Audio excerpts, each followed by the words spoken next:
হৈ যোৱা অষ্টমমান শ্ৰেণীৰ সমাজ বিজ্ঞানৰ মই যি 30টা MCQ আছিলে সেইকেইটা আলোচনা কৰিব লৈছোঁ। মই সুবিধাৰ কাৰণে ইয়াত চিন দি লৈছোঁ। অসমত কোনে প্ৰথমে লোকপিয়লৰ ব্যৱস্থা কৰিছিল? চুহুংমুঙে। আহোম মোগলৰ শেষৰণখন ক'ত হৈছিল? ইটাখুলিত। নৈ গুমফিত ৰূপ সাধাৰণতে পোৱা যায় সমভূমিত।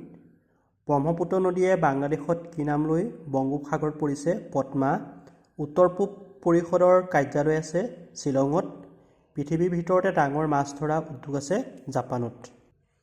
ভাৰতৰ প্ৰথম কপাহী বয়নশিল্প স্থাপন হৈছিল কলিকতাত। নাম ডাঙৰ শিলৰ সাঁকো নিৰ্মাণ কৰিছিল ৰুদ্ৰসিংহই। সাঁতুৰিব পৰা সাগৰীয় প্ৰাণীবোৰক বোলে নেক্টন। চুনামি শব্দৰ অৰ্থ হৈছে পোতাশ্ৰয়ৰ ঢৌ। ভাৰতৰ দীৰ্ঘতম ৰাষ্ট্ৰীয় ঘাইপথটোৰ দৈৰ্ঘ্য 2369 কিলোমিটাৰ। লো তীখা উৎপাদনত ভাৰতে পৃথিৱীৰ ভিতৰত স্থান দখল কৰিছে পঞ্চম। নদীৰ উচ্চ গতি অঞ্চলত গতিপথ সৃষ্টি হয় ভি আকৃতিৰ। তলৰ কোনখন ঠাই ব্ৰহ্মপুত্ৰৰ গৰাখহনীয়া তীব্ৰ হোৱা দেখা যায়? পলাশবাৰী। মানে পতা ৰজা বুলি কোৱা হয় যোগেশ্বৰ সিংহক। কেপ্টেইন ৱেলছ অসমলৈ আহিছিল 1792 খ্ৰীষ্টাব্দত। দেশখনৰ বাবে কাগজী মুদ্ৰা আৰু ধাতু মুদ্ৰাৰ প্ৰচলন কৰে কেন্দ্ৰীয় বেংকে। ISI চিহ্ন ব্যৱহাৰ কৰা হয় উদ্যোগজাত সামগ্ৰীত। অৰ্থবিজ্ঞানৰ ভাষাত আয় স্তৰৰ ফলন বা কাৰ্যই হৈছে উপভোগ।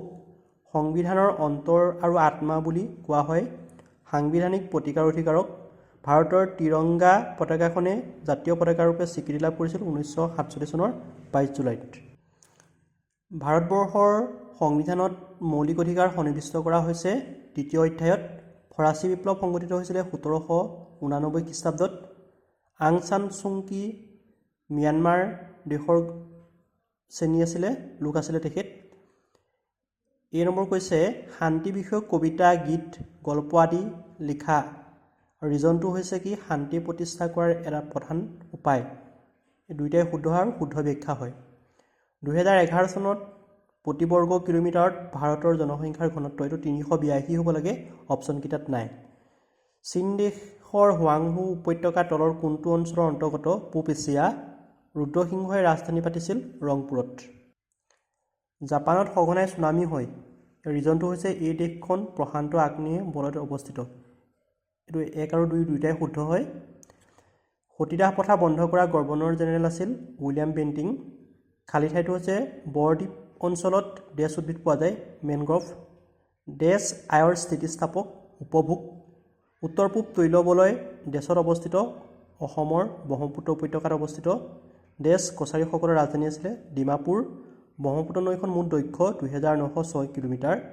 ক অংশৰ খ অংশ মিলোৱাটো হৈছে দয়ানন্দ সৰস্বতী আৰ্য সমাজ, ছাৰ সৈয়দ আহমদ খান আলিগড় আন্দোলন, গোবিন্দ ৰানাডে প্ৰাৰ্থনা সমাজ, ৰাজা ৰামমোহন ৰায় ব্ৰাহ্ম সমাজ, ৰামকৃষ্ণ পৰমহংস ৰামকৃষ্ণ মিছন।